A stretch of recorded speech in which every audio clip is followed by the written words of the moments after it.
खनिज और शक्ति संसाधन। अभी हम लोग इस अध्याय का अभ्यास कर रहे हैं, तो चलिए बच्चों आगे बढ़ते हैं। ऊर्जा के गैर परंपरागत स्रोत। इसके अंदर जीवाश्मी ईंधनों के बढ़ते उपयोग से ऊर्जा के गैर परंपरागत स्रोत का अभाव उत्पन्न हो रहा है। ऐसा अनुमान किया जाता है कि यदि वर्तमान दर से इनका उपभोग लगातार होता रहा तो इन ईंधनों के भंडार समाप्त हो जाएंगे और इसके अतिरिक्त इनका उपयोग पर्यावरणीय प्रदूषण भी पैदा करता है और इसीलिए गैर परंपरागत स्रोत जैसे कि सौर ऊर्जा, पवन ऊर्जा, ज्वारीय ऊर्जा जो कि नवीकरणीय है के उपयोग की आवश्यकता है।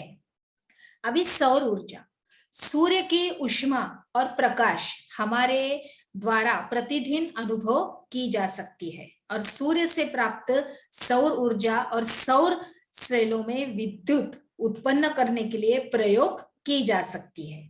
अभी इनमें से कई सेलों को सौर पैनलों से तापन और प्रकाश के लिए शक्ति उत्पन्न करने के लिए जोड़ा जाता है।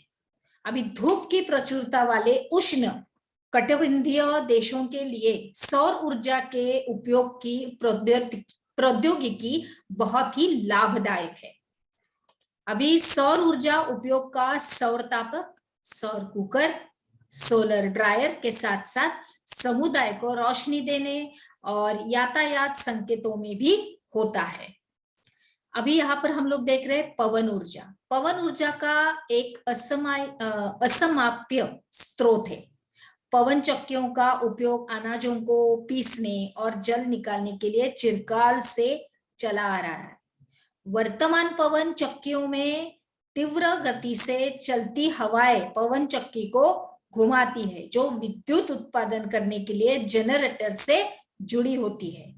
पवन चक्कियों के समूह से युक्त पवन फार्म तटीय क्षेत्रों और पर्वत घाटियों में जहां प्रबल और लगातार हवाएं चलती है वहां स्थित है। अभी पवन farm Netherland, Germany, Denmark, UK, USA तथा स्पेन में पाए जाते हैं जो पवन ऊर्जा उत्पादन में उल्लेखनीय है। अभी हम लोग देख रहे हैं परमाणु ऊर्जा। अभी आणविक ऊर्जा संयंत्र कलपक्कम, ये वहां की हम लोग एक फोटो एक चित्र देख रहे हैं वहां का। परमाणु ऊर्जा प्राकृतिक तौर से प्राप्त रेडियो सक्रिय पदार्थ जैसे यूरेनियम और थोरियम के परमाणुओं के केंद्रक में संग्रहित ऊर्जा से प्राप्त की जाती है। ये पदार्थ नाभिकीय रिएक्टरों में नाभिकीय विखंडन से गुजरते हैं। उत्सर्जन ऊर्जा की प्राप्ति होती है और परमाणु ऊर्जा के सबसे बड़े उत्पादक संयुक्त राज्य अमेरिका और यूरोप है। भारत में राजस्थान और झारखंड के पास यूरेनियम के विशाल निक्षेप है और थोरियम के विशाल मात्रा में केरल के मोनोजाइड बालू में पाए जाते हैं। भारत में स्थित परमाणु ऊर्जा के केंद्र तमिलनाडु में कलपक्कम, महाराष्ट्र में तारापुर, राजस्थान में कोटा के निकट राणा प्रताप सागर, उत्तर प्रदेश में नरोरा और कर्नाटक में कैगा है। मतलब ये सब उनके जगह है। आगे बढ़ते हैं बच्चों।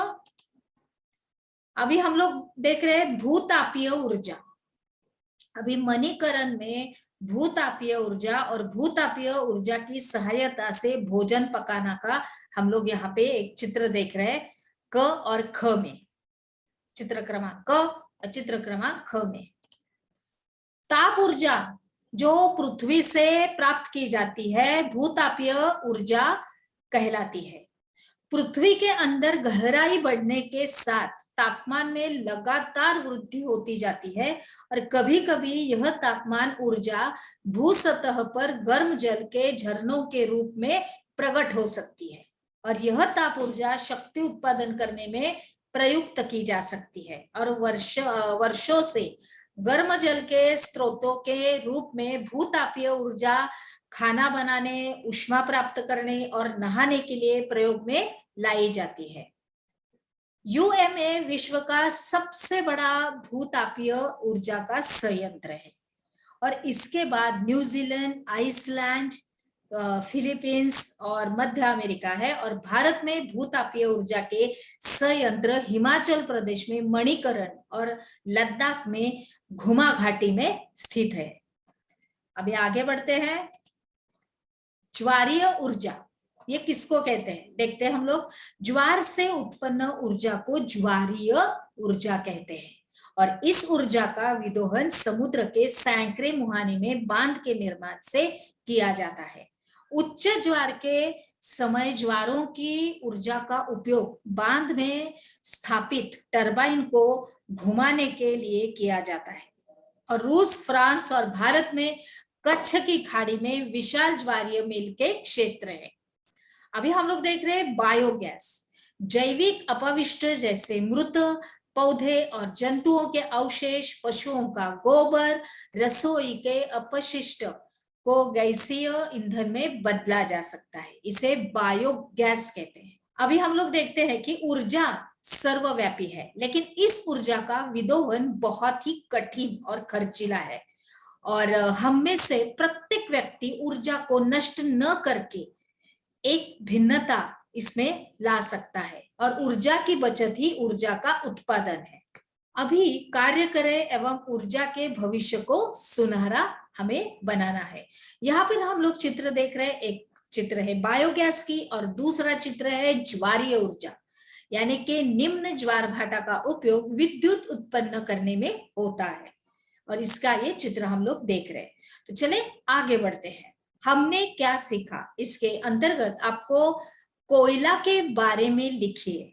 मतलब ये प्रश्न आपको हो आके गया है, फिर भी ये महत्वपूर्ण है, इसके लिए मैंने फिर से रखा है।